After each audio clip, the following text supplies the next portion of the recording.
Hola, ¿cómo están? Sean bienvenidos a otro episodio de el podcast Anómalo. Mi nombre es Joel Calix y yo te doy la bienvenida a este capítulo. Y ya te has dado cuenta de qué va el tema.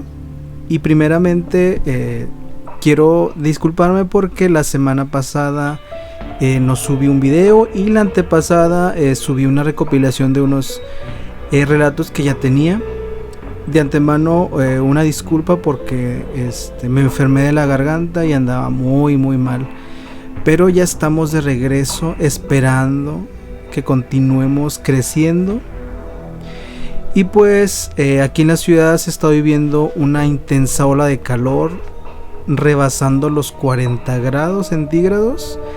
Entonces todos estos cambios de clima, de entrar a lugares fríos, luego salir al clima extremo de afuera, pues inevitablemente pues nos lastimamos a veces la garganta, porque también queremos tomar cosas frías y de plano si no es una cosa es otra. Y pues tomando en cuenta esto, pues vamos a continuar tratando de cada semana llevar un episodio nuevo y cosas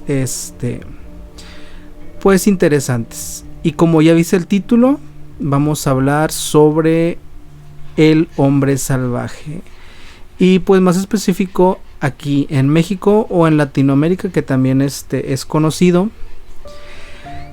Y pues vamos a empezar. No quiero entrar mucho en detalles sobre como el concepto en general, porque yo sé que muchos ya conocen esta idea o este fenómeno. Pues resulta que el hombre salvaje es conocido en otras partes del mundo, o más bien el fenómeno se le conoce como pie grande, el yeti. Entonces en otros países pues también tienen tipo de historias o de leyendas que hablan sobre esta especie pues de primate, se puede decir. Muchos aseguran que es una especie perdida de primate o no categorizada.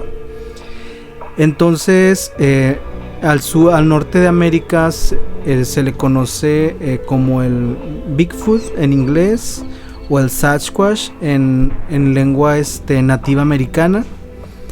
En los Himalayas pues se le conoce como el Yeti, o es traducido como el hombre de las nieves o el abominable hombre de las nieves.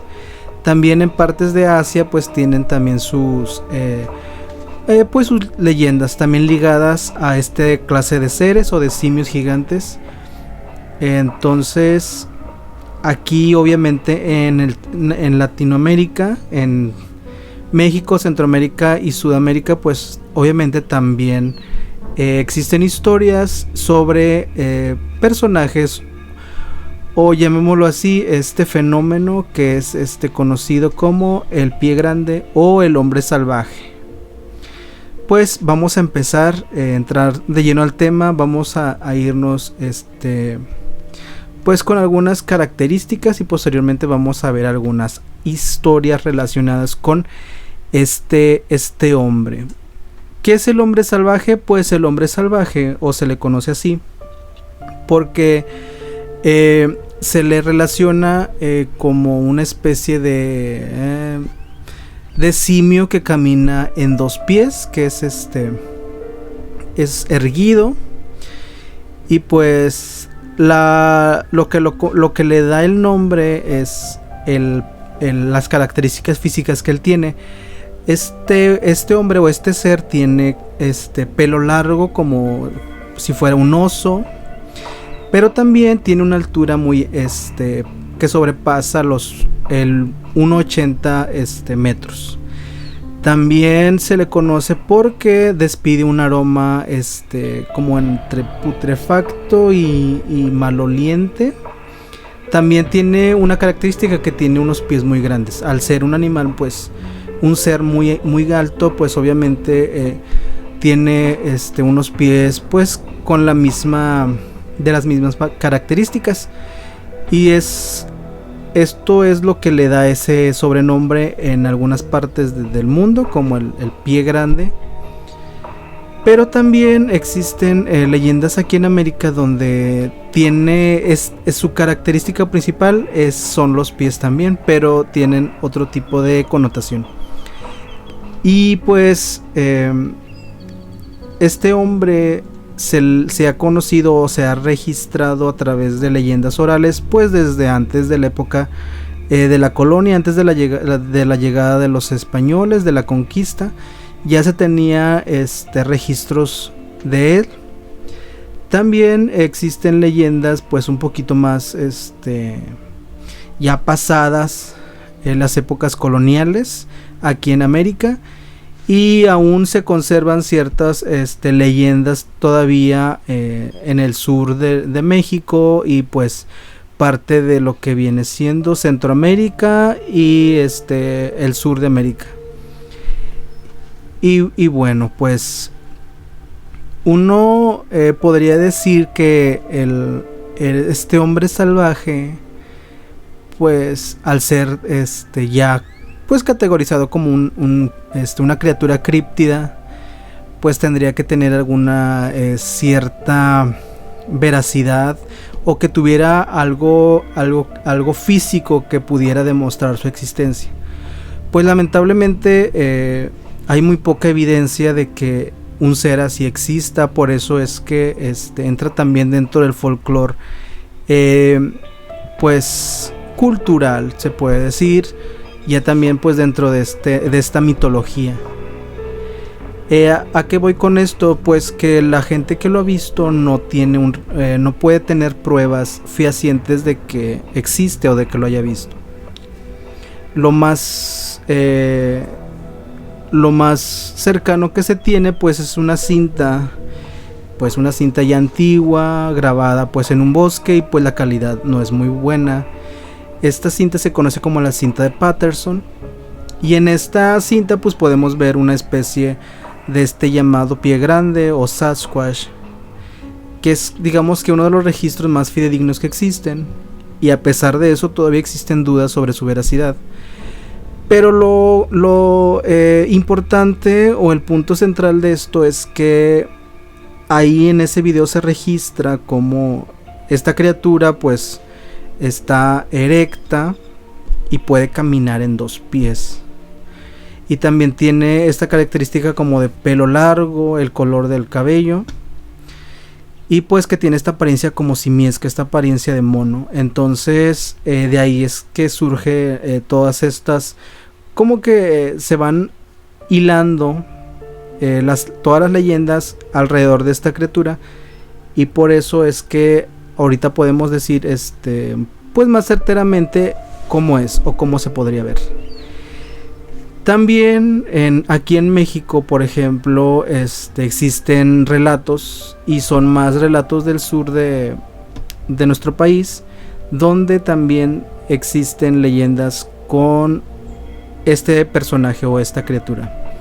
Pero aquí en México pues no se le conoce como pie grande, se le conoce como el Cuatlaca o el hombre salvaje, como se traduce. El Cuatlaca es una leyenda pues más del sur de México, más de los pueblos originarios, y tiene ciertas connotaciones interesantes porque se le describe de igual manera un ser pues de altura que sobrepasa los 2 metros en algunos casos, ya exagerando, algunos dicen que 3, pero lo importante es que comparte estas mismas características con las descripciones que se han hecho en el norte de América, que tiene esta misma apariencia de como si fuera un mono, el pelaje, el olor y también la característica de los pies. Aquí en México algunas de las leyendas cuentan que este ser tiene los pies al revés, o sea que si encuentras tus huellas y tú las sigues, en vez de llegar a la criatura te estás alejando. Pero esto ya es como que algo un poquito más relacionado a la cultura. Recordemos que en las descripciones que tenemos del Bigfoot o del pie grande, este ser se acerca mucho a veces a la civilización, a los campistas, se ha dejado ver en carreteras. Y más que todo esto es porque, al igual que todo ser vivo, en este caso podemos decir como ser vivo, pues nosotros invadimos sus áreas comunes. Nosotros empezamos pues a globalizar todas estas áreas verdes, a urbanizarlas, y por consiguiente pues nos empezamos a tener más encuentros con estas criaturas o estas especies que a veces se han mantenido en el anonimato, se han mantenido pues rezagadas, sino que rezagadas, pues apartadas de todo esto, de esta industrialización. En México las leyendas narran que estas criaturas cuidan los bosques, la selva. ¿Y por qué digo que más al sur? Porque el norte del país, el norte de México, perdón, pues es muy árido, es una zona árida. También existen leyendas sobre esta criatura, pues más pegados como a la sierra, a los lugares un poquito más aislados y donde hay más vegetación y fuentes de agua y de alimento. Es muy raro encontrar este tipo de historias en lugares muy desérticos, pero el sur de México cumple con todos los requisitos para poder albergar o dar el hogar a una de estas criaturas. Y por eso es que se le conoce este tipo de leyendas en los pueblos indígenas. Y pues vamos ahorita a ver algunos relatos relacionados a esta criatura, el Cuatlaca o el Cuatlacas, que es una palabra náhuatl, pero que se refiere o hace referencia a este hombre salvaje, a este ser que muchos lo han llamado como guardián del bosque. En algunas leyendas el olor fétido que expide va más relacionado en que, según la leyenda, en su estómago, en su barriga, en la parte del abdomen, él tiene una herida muy grande y los órganos de adentro están al aire, y esto genera ese olor fétido. Pero esto ya es más parte como de la leyenda. Pues resulta que una de las historias, quizás a lo mejor no la conoces, pero una de las historias más extrañas y más misteriosas están relacionadas con uno de los presidentes de México. Durante la época del Porfirio Díaz, llamado dictador, algunos en favor, otros en contra, pero este hombre hizo algo en el país que que algunos empezaron o lo tomaron como a mal, pero para su época fue algo pues muy revolucionario, y esto fue la introducción del ferrocarril.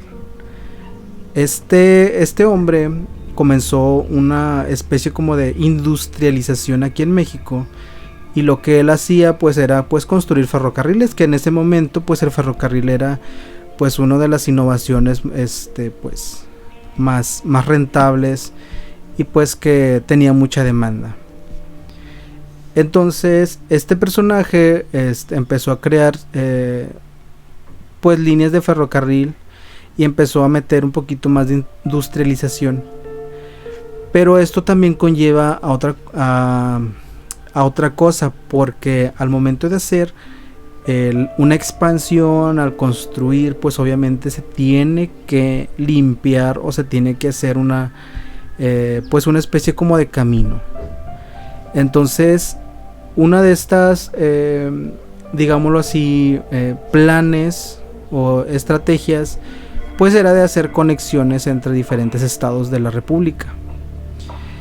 Entonces este hombre pues tenía pues mucho poder, duró en el poder muchos años, demasiados años, y durante todas esas épocas pues él se manejó dentro del pues del rango de o el estatus pues el estatus alto de tener una buena vida, de una vida de lujos, de excesos, y esto hacía que pues él tuviera que viajar mucho, ya sea ir a ver las obras o andar pues haciendo campañas políticas. Entonces él pues hacía este tipo de viajes, también tenía pues sus momentos en que hacía su recreación, tenía vacaciones.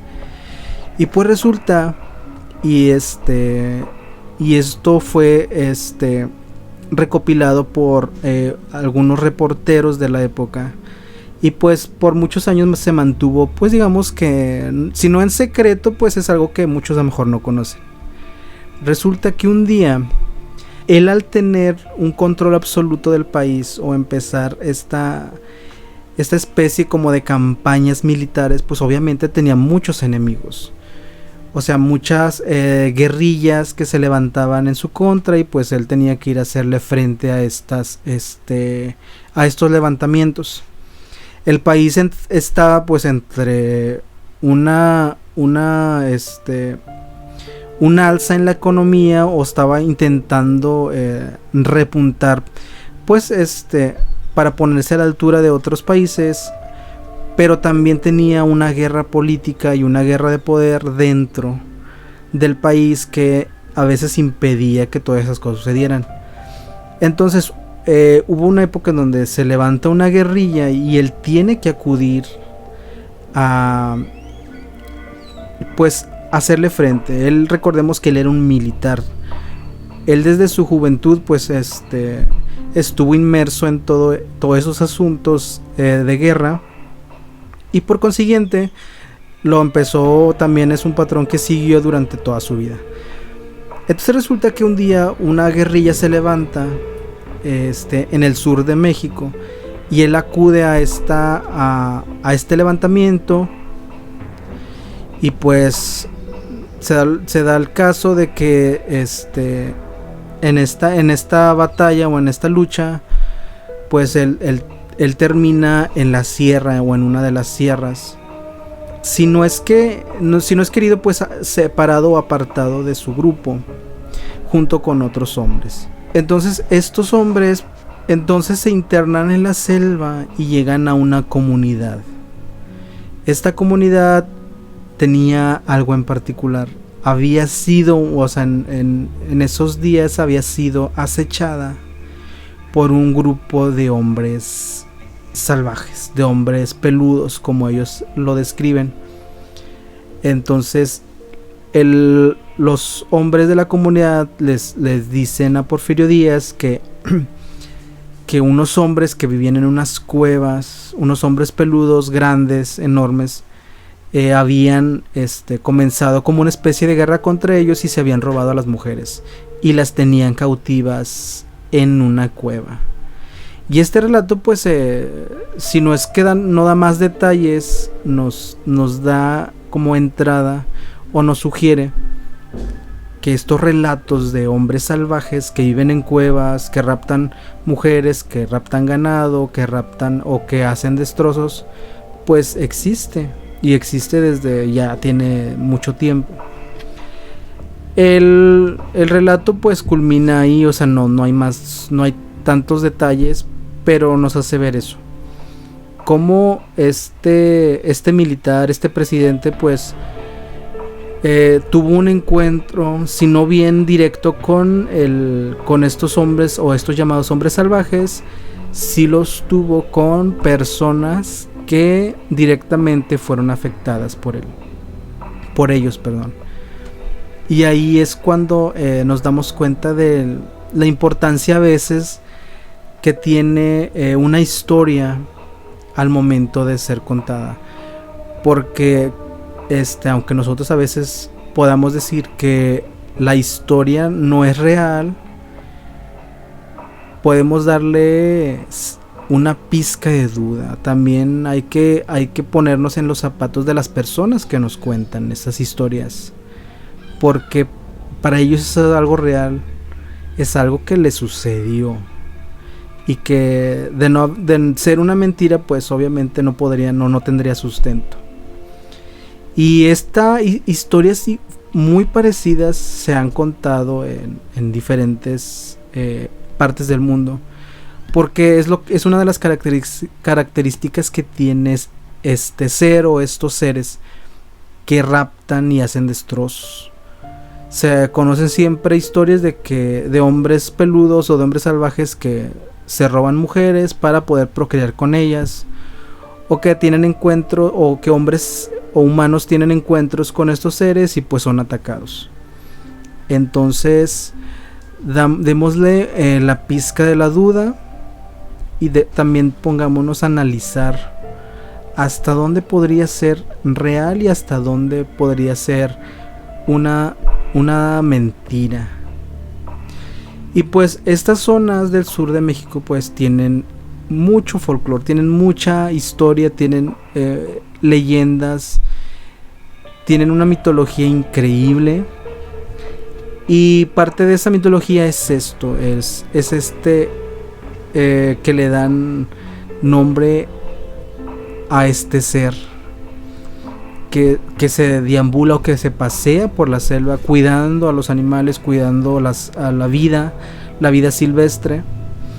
Y pues en muchos de los relatos que podemos escuchar en diferentes medios, cuando los leñadores, que son los a veces los más afectados o los que tienen encuentros más cercanos con ellos, cuando empiezan a hacer esta tala ilegal o cuando empiezan a hacer toda esta clase de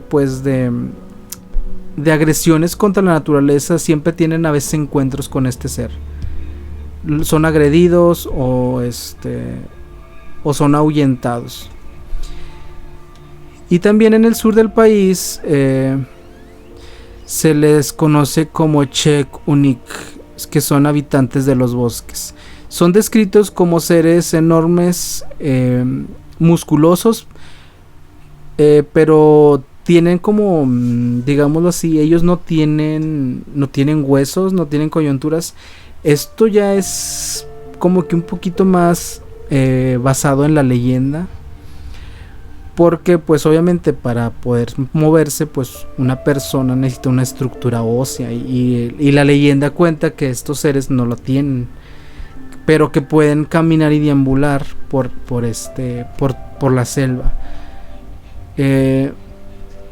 Podemos decir también, como muchos especulan, que estos seres no son seres terrestres, que son seres que vienen de otras dimensiones o que vienen de otros mundos. Pero pues la realidad es que no existe prueba alguna, no hay manera de comprobar. Lo único que tenemos o que podemos dar por hecho es que existen huellas. Esta clase de huellas que tienen estos seres pues muchas veces son encontradas y son modeladas en yeso para ver el tamaño y la dimensión de estos. Obviamente al medir el pie pues pueden sacar una altura aproximada y siempre es casi rebasando los 2 metros. Pero en el sur, por ejemplo en Yucatán, en todas estas partes, en la cultura maya pues se le conoce como una especie de dios de protector. Y es como les decía ahorita, pues que tienen algunas características que ya rayan en lo antinatural, ya rayan en lo que viene siendo como ya algo muy mítico, muy misterioso. Pero en sí la esencia pues es representar este ser. Y obviamente los pueblos originarios le dan una especie como de divinidad. Los ven ya como una especie de dioses. Y pues el punto es que a pesar de que son culturas quizás que no se veían, no se frecuentaban mucho, pues comparten estas mismas características. Las características físicas y las características espirituales. Pero las características místicas o espirituales de cada una pues ya tiene una variación. En este caso muchos dicen que los pies los tiene al revés, que es para despistar a los enemigos, pero pues también si lo vemos físicamente pues podría ser un impedimento al momento de caminar o correr, porque pues sería un poquito difícil el que lo hiciera así. Y también a que a veces puede el desaparecer, o que tiene las entrañas de fuera, o que no tiene coyunturas o huesos, también entra dentro de este misticismo, porque pues obviamente para las culturas el tener o no tener algo pues representa cierta divinidad o algún tipo de como de superpoder. También en la cultura del antiguo Tenochtitlán, que es más el centro de México, pero recordemos que pues obviamente no solamente era el centro de la ciudad, sino que pues también estas enormes ciudades antiguas pues también tenían ciertos pueblos que también recibían el mismo nombre o nombres muy parecidos, pero pues no estaban en el mismo lugar. Resulta que en Hidalgo en el estado, en Hidalgo en México, pues resulta que en Hidalgo hay historias parecidas. Inclusive hay representaciones de estos seres que son llamados atlantes.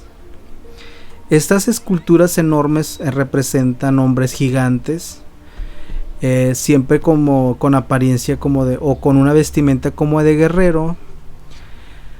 Y pues dentro de las historias o dentro de la cultura pues se les da este nombre como de gigantes, que se supone que era una raza que existió ahí en esa ciudad, que eran las que podían cuidar la ciudad.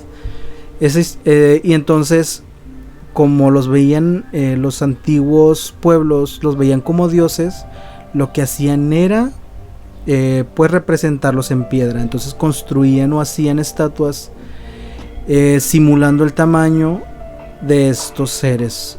Y actualmente se le conoce como atlantes, que son unas estatuas enormes que se supone que sostenían el techo de los templos, o que eran como vigilantes, una representación de vigilantes de las ciudades.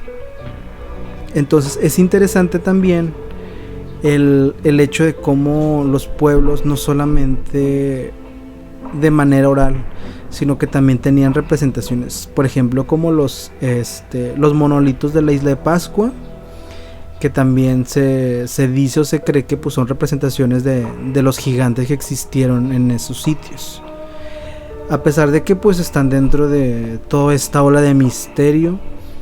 Y en otras partes del mundo también existen representaciones así de gigantes, y hay escritos y hay leyendas y hay historias donde estos seres se les da pues este toque de realidad, y nos deja con la duda de que si realmente existen o si son producto solamente pues del folclore de cada ciudad o de cada sitio. ¿Qué te parece? Yo sé que a veces nos quedamos con dudas, o que las leyendas a veces no nos dan tanta información como quisiéramos. Pero lo que yo hice pues es tratar de hacerlo como una plática, contárselos. Quizás a lo mejor no me di a entender mucho, pero lo que yo quiero es que es fascinante ver todo este folclore, todas esas historias.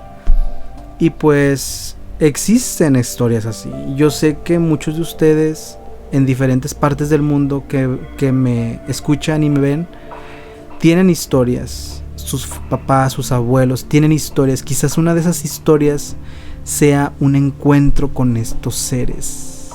¿Te imaginas qué fascinante sería que existiera, que en tu familia existiera una historia así? En mi familia existe una historia parecida, pero no con hombres salvajes, pero es una historia interesante que pronto les contaré también. Yo sé que he dicho muchas veces que tengo muchas historias por contar, pero quiero buscar el momento como apropiado al tema para irlos introduciendo un poquito.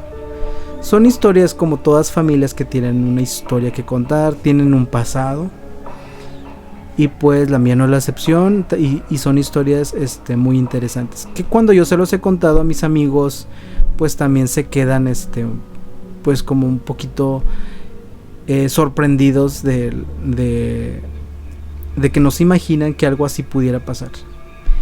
Entonces mándame tus historias al correo que aparece aquí en la pantalla, que es podcast.anomalo@gmail.com, y escríbeme tus historias porque pronto estaré leyéndolas.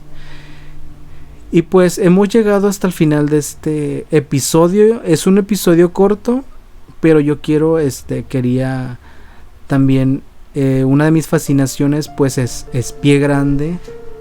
No sé por qué tengo una sensación como de que me pasó algo parecido.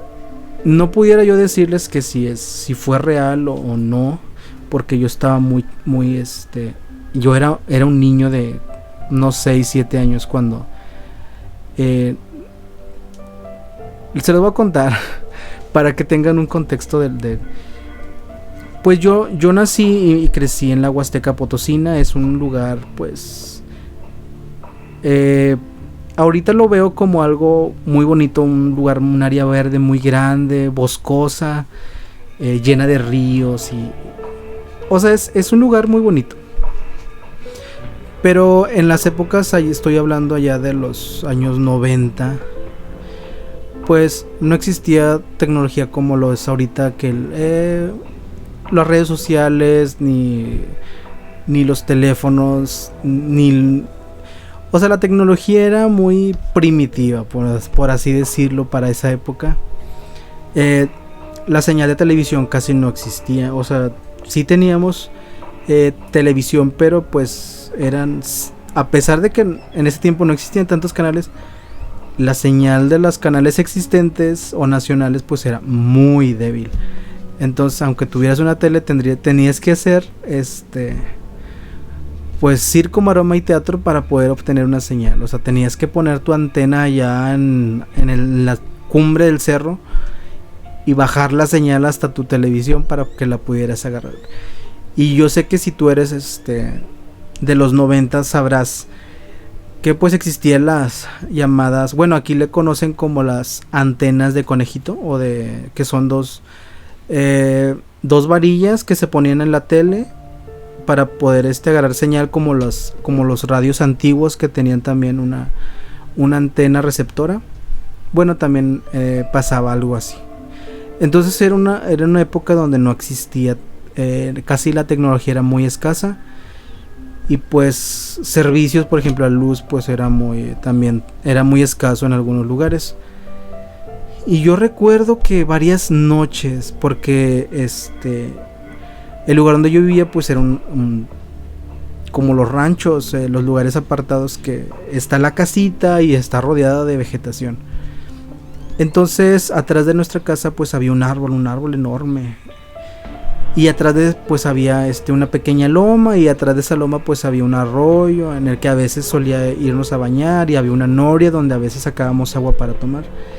Pues la vida era así como en las películas campestres, muy campirana, muy tranquila. Cuando el sol se metía pues salíamos a jugar, o bueno, nos metíamos cuando el sol se ocultaba, perdón, porque pues literalmente se oscurecía todo. Con decirles que la Vía Láctea la podías ver. Entonces son recuerdos muy bonitos, pero también yo recuerdo, y eso es a lo que voy. Yo recuerdo que varios días en esas épocas, cuando ya todos se metían a sus casas, los amiguitos con los que jugábamos, atrás de mi casa estaba este árbol. Era un árbol enorme y como de unos 3-4 metros. Y yo recuerdo que me asomaba yo por atrás, por una de las de las esquinas de mi casa hacia atrás, y yo recuerdo haber visto a una especie como de chango gigante ahí viéndome, observándome detrás del árbol. Pero lo que no recuerdo, o sea, yo recuerdo que varias veces lo vi, pero lo que no recuerdo es si fueron seguidas o si fueron en partes. Entonces yo recuerdo que veía, o sea, tengo como vagos recuerdos que yo veía algo así, pero yo no sé si lo soñaba o realmente lo veía.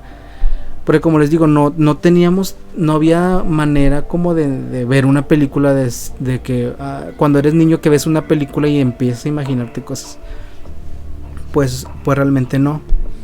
Porque no existían las señales de televisión, eran muy malas. O sea, si veías, si acaso podías alcanzar a ver algo, sería solamente cuestión de minutos, o quizá la señal era buena una hora y a la siguiente hora ya la señal totalmente muy mala. Entonces no había manera como de ver películas como tal, como ahorita podemos sentarnos y ver una película en HD. Pues en ese momento no. Entonces no puedo decir que yo asociaba una película a lo que yo veía o la imaginación, no sé. Solamente es eso, no tengo como ciertas vagos recuerdos de eso, pero yo recuerdo que siempre era observado por pues yo lo recuerdo como un hombre alto y peludo, o sea, como si fuera una especie como de gorila gigante que me veía detrás de los árboles. Y no me gustaba, o sea, cuando se oscurecía yo me metía, o sea, no me gustaba andar afuera. Y como que eso también generó que tuviera yo mucho miedo a la naturaleza en sí. O sea, puedo ir a un lugar despejado, lleno de árboles, y a mí me aterra el ver árboles. O sea, ver tantos árboles me aterra, no sé por qué tengo esa sensación como de ser observado. A lo mejor todos tenemos esa sensación, pero siempre que me pasa eso, recuerdo esa escena de esa cosa viéndome. Entonces realmente no sé si sea algo que imaginé de niño o realmente había algo ahí. Y como muchas historias, pues solamente queda en eso, en una historia, en una anécdota. Y esa historia pues la he platicado y la he contado, y pues queda algo así como un encuentro. Y si nos ponemos en perspectiva, pues la Huasteca Potosina es un lugar muy grande, donde hay cuevas, donde hay ríos, donde hay montañas.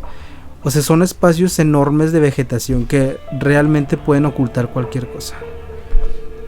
Entonces, y de ahí es que vienen muchos de mis relatos. Porque al ser una zona rural, pues obviamente existen sin fin de relatos. Y a mi familia le ha pasado de todo, le pasará, no sé hasta dónde termine esto. Pero yo quiero írselos contando así poco a poco, o sea, ir sacando un tema, y sobre ese tema pues irle metiendo historias personales. Porque sí existen muchas historias personales y de diferentes temas, o sea, temas sobre historias sobrenaturales de diferentes temas, desde tesoros, encuentros con ovnis, historias de brujería, historias de fantasmas, encuentros con el hombre torcido, el hombre del sombrero, también el charro negro, historias de nahuales. También hay historias de nahuales, también tengo historias personales de nahuales. Entonces como que no sé si es la suerte de mi familia, no lo sé, pero lo que sí sé es que mientras que vivamos vamos a seguir experimentando esta clase de cosas. Y yo espero muy pronto también irles contando un poco sobre mí, que nos vayamos conociendo y vayamos haciendo comunidad. Y como te digo, mándame tus relatos aquí abajo, te dejaré el correo, porque yo sí te creo, yo quiero conocer tus historias. Y sobre todo quiero darlas a conocer, y que todos los demás también las podamos disfrutar de esas vivencias. Para los que vivimos estas cosas, pueden ser a veces traumáticas, pueden ser difíciles, pueden ser aterradoras, o son cosas que a veces no queremos contar, a veces no queremos que nadie se entere porque nos pueden tachar de mal. Pero yo creo que todos los que me están escuchando y viendo, pues son personas que les gustan estas historias, que disfrutan el escucharlas. Y también el sacarlas, el que tú las expreses, también es como una buena terapia. Yo creo que es una buena terapia que hacemos, el contarnos historias. Así tú sacas todo eso y sientes como un peso. Quizás a lo mejor directamente no lo cuentes, pero el contar a alguien que puede llegar a más personas, pues es como si tuviéramos un grupo de terapia entre todos. Entonces es una buena terapia contar historias de terror, porque para mí es una mala experiencia, pero digámoslo así, es un aprendizaje para los demás, porque a veces podemos aprender de todo eso, aprendemos cosas. Y a mí me encanta escuchar historias, y yo sigo a muchos personas que también se dedican, obviamente pues con más popularidad y que tienen más temas. Me encanta seguir a estas personas, escuchar relatos, porque a veces puede ser que yo no entienda algo que me esté pasando, pero no soy el único que le pasa. Entonces, al escuchar yo que a alguien más le pasa, pues también puedo encontrar respuestas a mi problema o a lo que a mí me está pasando, y también saber que no soy el único al que le pudo haber pasado o que le pasó. Envíame tus relatos, compárteme, dale un like, que me ayudarás mucho, y suscríbete a este canal. Y pues esto ha sido todo, espero que te haya gustado. Iremos mejorando, ustedes tranquilos, yo nervioso. Mi nombre es Joel Calix y yo te espero en el próximo episodio con un tema interesante en tu podcast Anómalo. Nos vemos, hasta la próxima.